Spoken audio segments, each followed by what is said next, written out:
दोस्तों क्या हुआ जब अयोध्या में प्रकट हुआ साक्षात पुष्पक विमान। राम मंदिर में काम कर रहे मजदूरों ने यह जब देखा तो सभी के पैरों तले की जमीन खिसक गई। 22 जनवरी प्राण प्रतिष्ठा से पूर्व इतने बड़े चमत्कार का होना सभी को आश्चर्य में डाल रहा है। कुछ लोगों ने तो इसके साक्षात दर्शन भी किए और जो आंखों देखी बताए उसे सुनकर तो आपके भी रोंगटे खड़े हो जाएंगे। नमस्कार दोस्तों, आप देख रहे हैं संजय फैक्ट स्टोरी। हमारे इस चैनल में सनातन धर्म में होने वाले हर चमत्कार के बारे में बताया जाता है, तो वीडियो को लाइक करके चैनल को जरूर सब्सक्राइब कर लेना। 22 जनवरी को राम जी अयोध्या में विराजमान होंगे।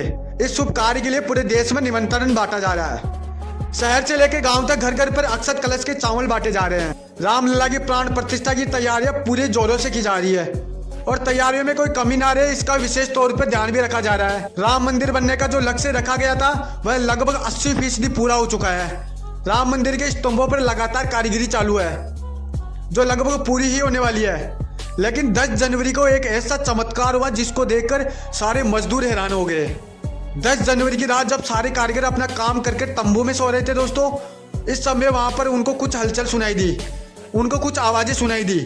राजेश नाम के एक मजदूर ने जब तंबू से बाहर आकर देखा तब उसे राम मंदिर की परिसर में एक पीली सी चमकती हुई चीज दिखाई दी। उसने अपने साथियों को जगाना चाहा पर कोई भी उसके साथ नहीं आया। जब राजेश हिम्मत करके राम मंदिर के परिसर में पहुंचा तो वहां का नजारा बहुत चौंकाने वाला था, क्योंकि वहां पर उसे एक बहुत दिव्यकारी और चमत्कारी विमान दिखाई दिया जिसका आकार बिल्कुल मोर के समान था, जो एक दिव्य रोशनी की तरह चमक रहा था, जो राम मंदिर के पिछले हिस्से में उतर रहा था। उस विमान को कौन नियंत्रित कर रहा था राजेश यह तो नहीं देख पाया, क्योंकि उस विमान की रोशनी इतनी तेज थी कि उसे सीधे तौर पर आंखों से नहीं देखा जा सकता था। लेकिन उसे देखने में ऐसा लग रहा था कि श्री राम जी साक्षात पुष्पक विमान में बैठकर अयोध्या उतर रहे हो। राजेश ने यह चमत्कार अपनी आंखों से देखा, लेकिन उसके बाद ही वह बेहोश हो गया, क्योंकि वह उस विमान में इतना तेज था कि वह उसको सहन नहीं कर पाया।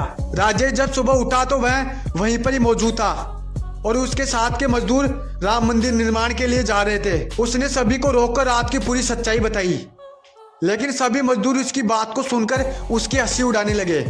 लेकिन राजेश मन ही मन समझ चुका था कि श्री राम जी अयोध्या आ चुके हैं। यह तो उसका सौभाग्य था जो उनको यह मनोरम दृश्य देखने को मिला, जहाँ उसने साक्षात पुष्पक विमान के दर्शन किए थे।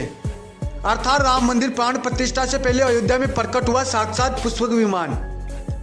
दोस्तों, देश के अलग अलग हिस्से में इस प्रकार के विमान देखे गए हैं जिसका संबंध सीधे तौर पे एलियन से भी जोड़ा जाता है। लेकिन 10 जनवरी को मोर के जैसी आकृति का विमान देखना वाकई में श्री राम जी का ही चमत्कार था।